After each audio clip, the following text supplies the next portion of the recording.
ACL शस्त्रक्रियेनंतर खरं पुनर्प्राप्तीचं काम कसं सुरू होतं? गुडघा पुन्हा पूर्ववत होण्यासाठी कोणते टप्पे महत्त्वाचे असतात?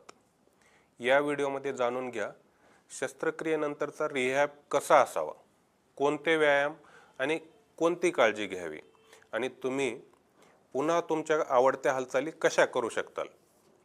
नमस्कार, मी डॉक्टर शशिकांत कुकाले, त्रिमूर्ती हॉस्पिटल लातूर येथे कन्सल्टंट जॉईंट रिप्लेसमेंट, आर्थ्रोस्कोपी आणि ऑर्थोपेडिक सर्जन म्हणून कार्यरत आहे.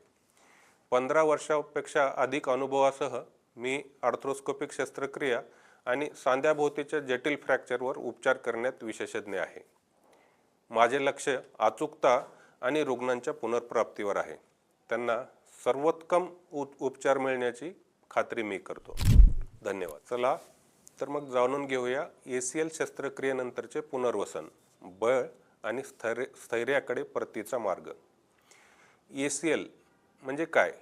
अँटेरियर क्रुशिएट लिगामेंट म्हणजे गुडघ्यातील एक महत्त्वाचा लिगामेंट असतो जो विशेषतः खेळाडूंमध्ये आणि सक्रिय व्यक्तींमध्ये फाटण्याची शक्यता असते. खेळ, अपघात किंवा दैनंदिन हालचालीमध्ये ACL फाटल्यास त्यासाठी शस्त्रक्रिया करावी लागते. पण फक्त शस्त्रक्रिया म्हणजेच उपचाराची सांगता नव्हे. खरी बरे होण्याची प्रक्रिया तर शस्त्रक्रियेनंतरच्याच पुनर्वसनातून सुरू होते. एक पद्धतशीर टप्प्याटप्प्याने राबवला जाणारा कार्यक्रम जो ताकद, लवचिकता, समतोल आणि आत्मविश्वास पूर्ण मिळवण्यासाठी रचलेला असतो, म्हणजेच रिहॅबिलिटेशन. ACL म्हणजे काय? ACL म्हणजे अँटेरियर क्रुशिएट लिगामेंट. लिगामेंट म्हणजे स्नायुबंध, म्हणजेच दोन हाडाला जोडलेली दोरी असते. तर यामध्ये मजबूत आणि लवचिक पण ताठ असणाऱ्या ऊतींची पट्टी हे लिगामेंट असते, ज्यामध्ये सांध्यातून एका हाडापासून दुसऱ्या हाडाला जोडलेली असते आणि ते सांध्यांना स्थैर्य देते. म्हणजेच सांध्याची हालचाल मर्यादित ठेवून सांध्याला एका मर्यादेच्या पलीकडे हालचाल होऊ देत नाहीत. अशा प्रकारच्या स्नायूला सुरक्षित ठेवतात. ACLचे पुनर्वसन का गरजेचे असते? ACL गुडघ्याच्या स्थैर्यासाठी अत्यंत महत्त्वाचा लिगामेंट आहे. विशेषतः चालताना किंवा पळताना, वळण घेणे, अचानक दिशा बदलणे किंवा फिरणे अशा हालचालीमध्ये ACLचं स्थैर्य देणे हे फार महत्त्वाचं असतं. शस्त्रक्रियेत फाटलेला लिगामेंट बदलता येतो, पण योग्य पुनर्वसनाशिवाय नवीन लावलेला लिगामेंट नीट जुळून येत नाही आणि आजूबाजूचे स्नायू व सांधे दुर्बल आणि असंतुलित राहतात. एक प्रभावी पुनर्वसन म्हणजे रिहॅबिलिटेशन कार्यक्रम पुन्हा दुखापत होण्याचा धोका कमी करतो आणि गुडघ्याचा संपूर्ण कार्यक्षम उपभोग पुन्हा मिळवून देतो. व्हिडिओ आवडल्यास कृपया लाईक बटन दाबा, सबस्क्राईब करा आणि बेल आयकॉनचे बटन दाबा. त्यामुळे आम्ही नवीन व्हिडिओ अपलोड करताच तुम्हाला नवीन सूचना मिळतील. ACL पुनर्वसनाचे हे 4 टप्पे आहेत. प्रत्येक ACL शस्त्रक्रियेनंतरचे पुनर्वसन कार्यक्रम 4 टप्प्यात केले जाते. हे प्रक्रिया सर्वसाधारणतः 6 ते 12 महिन्यापर्यंत चालू राहतात. रुग्णांच्या प्रकृती, उद्दिष्टे आणि हालचालीच्या पातळीवर हे टप्पे अवलंबून असतात. यामध्ये पहिला टप्पा शस्त्रक्रियेनंतरचा प्रारंभिक काळ म्हणजेच पहिले 2 आठवड्याचा काळ असतो. या 2 आठवड्याच्या काळामध्ये आपले मेन उद्दिष्टे काय असतात? तर पेशंटच्या वेदना आणि सूज नियंत्रणामध्ये आणणे, नवीन लावलेला लिगामेंट सुरक्षित ठेवणे, सौम्य हालचाली सुरू करणे. यामध्ये आयसोमेट्रिक क्वाड्रिसेप्स असं म्हणतो आपण, म्हणजे की ज्यामध्ये सुरुवातीच्या काही 1-2 दिवसामध्ये आपण फक्त पेशंटला गुडघ्याची वाटी टाईट करण्याचे व्यायाम शिकवतो. गुडघ्याला आधार देणारा पट्टा लावला जातो. जर सूज असेल तर बर्फ लावणे, सूज कमी करणाऱ्या गोळ्या वापरणे, पाय उंच ठेवणे, स्नायू सक्रिय करणारे सौम्य व्यायाम म्हणजे आयसोमेट्रिक क्वाड्रिसेप्स यावर भर दिला जातो.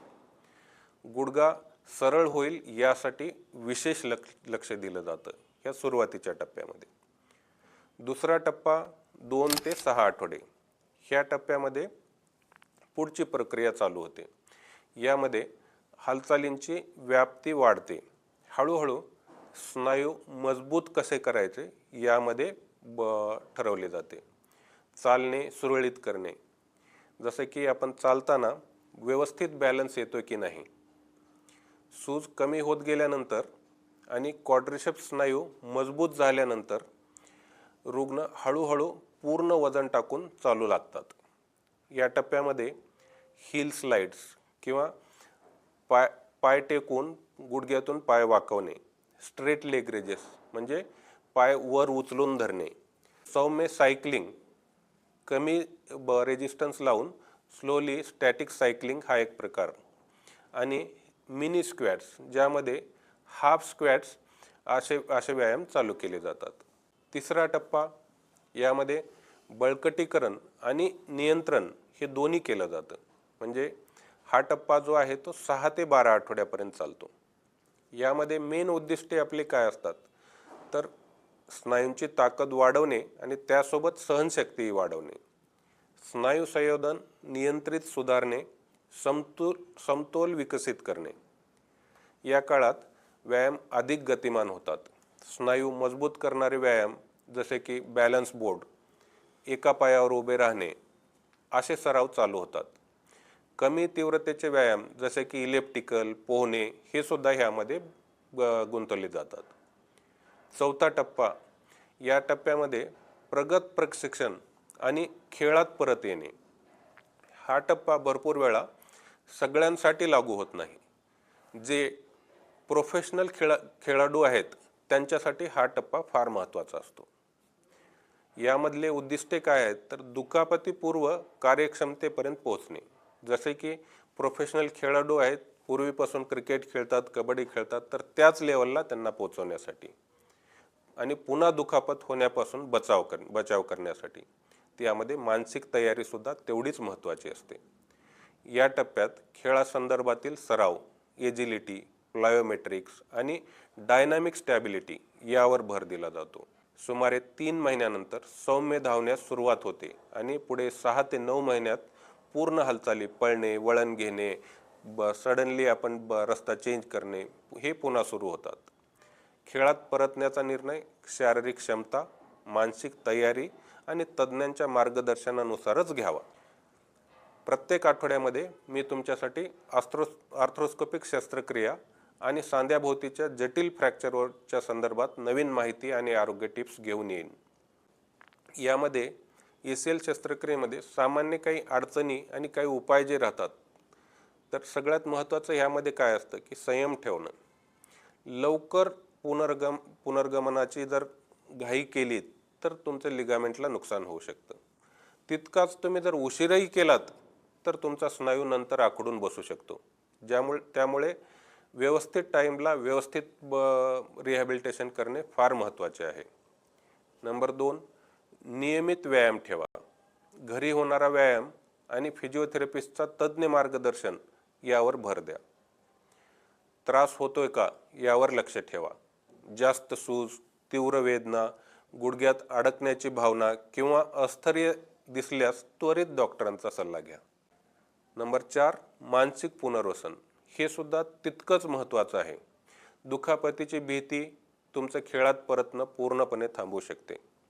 सकारात्मक मानसिक तयारी आणि तज्ज्ञांचे मार्गदर्शन यामुळे तुमचा आत्मविश्वास वाढतो आणि तुम्ही परत खेळात जाऊ शकता. यामध्ये आहार आणि जीवनशैलीसुद्धा तेवढीच महत्त्वाची आहे. केवळ व्यायाम नव्हे तर संतुलित प्रोटीनयुक्त आहार, भरपूर पाणी आणि पुरेशी झोप हे पुनर्प्राप्तीसाठीचे महत्त्वाचे टप्पे आहेत. यामध्ये धूम्रपान टाळा, मद्यपान कमी करा. आता याबद्दल शेवटचे काही विचार मी सांगतो तुम्हाला. ACL शस्त्रक्रियेनंतरचा पुनर्वसन प्रवास म्हणजे एक मॅरेथॉन प्रवास आहे. 100 मीटरची स्पर्धा नाही. त्यासाठी वेळ, सातत्य आणि योग्य मार्गदर्शन लागते. संयम, प्रयत्न आणि चिकाटी ठेवल्यास तुम्ही पूर्वीपेक्षाही अधिक बळकट आणि सशक्त होऊन पुन्हा तुमच्या आवडत्या हालचाली किंवा खेळात सहभागी होऊ शकता. खेळाडू असाल किंवा आरामात चालण्याची इच्छा असणारे कोणीही असाल, ACL पुनर्वसन कार्यक्रम उत्तमच व्हायला हवा.